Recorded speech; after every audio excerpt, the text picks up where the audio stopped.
Continuing on the shout-outs is Air Zouma and Rolls Reese. We got to talk about the defensive pairing real quick. Naz tweeted out that Kurt Zouma is the best goal-scoring center back in all of Europe's Big Five leagues and dominant in the air this season. The unsung hero strengths mean that his flaws are worth enduring. I mean, come on, Naz.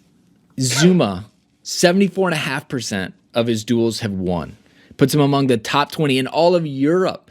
Last season, Clayton, we said Zouma, good player, above average, but not the number one. He needs to be partnered with the number one. Thiago Silva has entered the arena, supplanted himself as the number one, and Zouma has benefited significantly from this partnership. They both speak French. They have different play styles, so I think they kind of complement each other. But overall, like the step from last season Zouma to this season has been pretty significant. Yeah,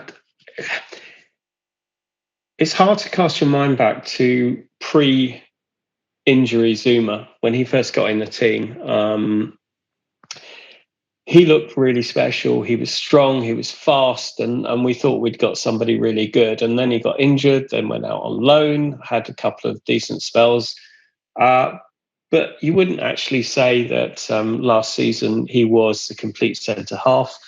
But something's happened. I mean, yes, being next to Silva's obviously had a profound effect on him, but it's more than that with him. His reading of the game seems to have increased, and whether the introduction of the defensive coach that we got in has helped. And if you notice now, he's attacking the ball. He's attacking the ball high up on the pitch. He's not waiting for the ball to come to him. So he's become a much more proactive defender than a reactive defender. And whilst, Naz unkindly refers to his flaws, he's not the greatest ball player, but he's obviously worked on that and pings a couple of really good balls. But he looks like he's improved massively. I think we're seeing the best of him and continuing to play next to one of the greatest defenders of his generation can only help him, Nick. I mean, you mentioned in the first recording that he's jumping up into midfield to obviously contend headers and then to kind of put man-to-man mark occasionally. That's how he got hurt the first time. If you remember against United, that's how he hyperextended his knee and obviously had ligament damage and things like that. I was at that game and I was actually sitting adjacent to where it happened, and I could hear that scream, and it was awful. But I think the point about Zouma this year is that he hasn't really faced steep level of competition because the back line's been working as a unit. He hasn't been isolated that much. You think back to the FA Cup final, even Aubameyang got the better of him a couple times, and the back line and goalkeeper situation was obviously a much different one at the end of last season.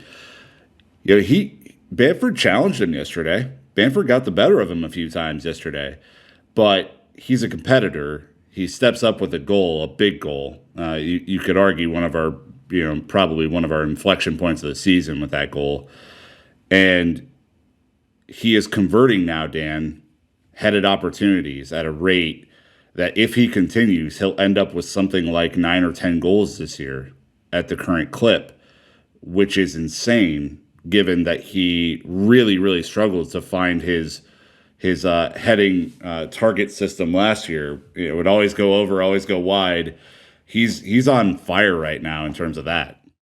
Yeah, I love a goal-scoring center back. It is one of the best things you can have in your lineup. For sure. Because usually if they're a goal-scoring center back, it means they're great on set pieces on both sides. You don't want the one that's giving you own goals. But in general, Zouma has really just found a way to hit that sweet spot. I think we saw kind of last season, he would either be a second too early or a second too late with a lot of the jumps. Our friend Phil at Chelsea Youth was tweeting that whoever identified the fix or helped get the timing right for Zouma has definitely earned their wages, has seen their dividends kind of come from that investment, because Zouma is definitely offering a ton early. And in general, Brandon, I mean, Zouma had a great day. I think another one, Reese had a phenomenal day as well too, and we can't bypass him either.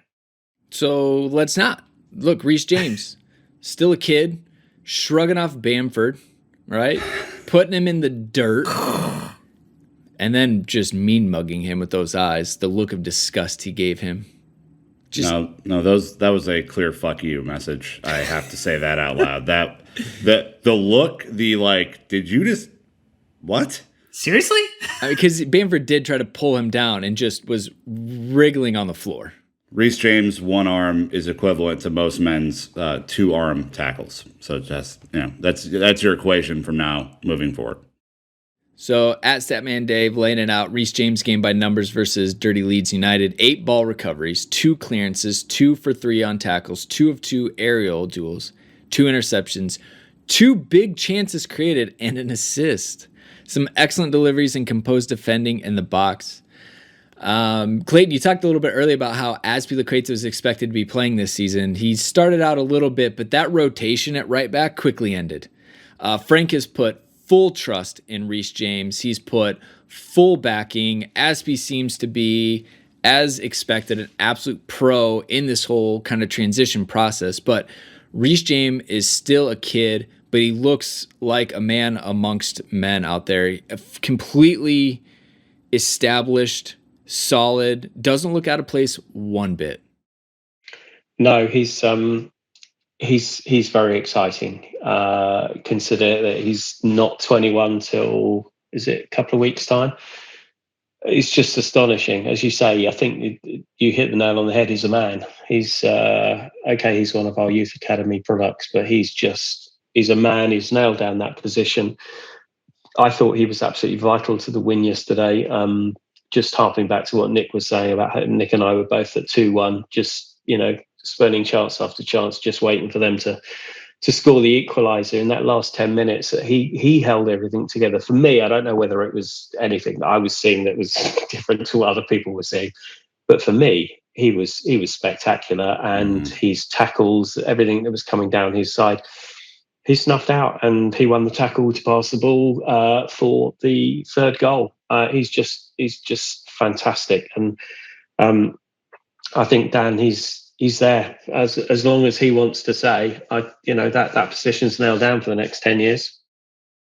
He is not going to give it up easily, that's for sure. It would take a serious regression from where he is currently, where he is, we talked last season about how he was really good going forward and maybe sometimes had lapses coming back, but his overall game is just hitting an absolutely another level right now. And this was a good game for him to kind of have that, because it was end to end. So you got to see him, come back and make the defensive element of his game shine. You also got a chance to see someone actually take advantage of a cross that he delivered. Giroud's header from,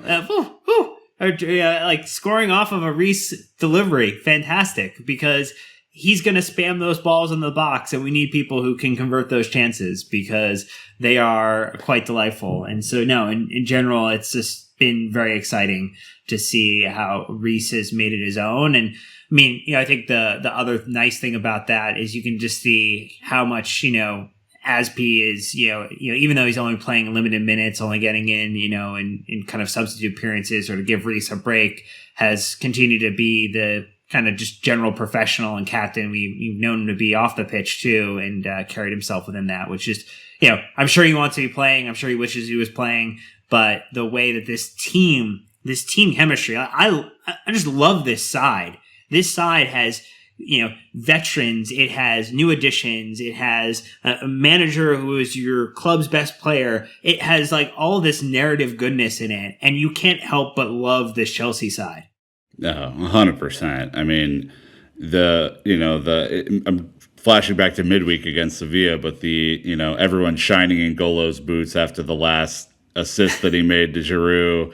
The team celebration around Zouma's header was incredible yesterday, and it was everybody went over to him as a point of congratulations. I mean, it feels like a team. It doesn't feel like a collection of individuals, which it has in the past. And there's not enough to be said for that. I mean, I think a guy like Chilwell, Brandon, is massive in the chemistry department. He seems to be everybody's best friend, and that you can't say enough for that kind of person.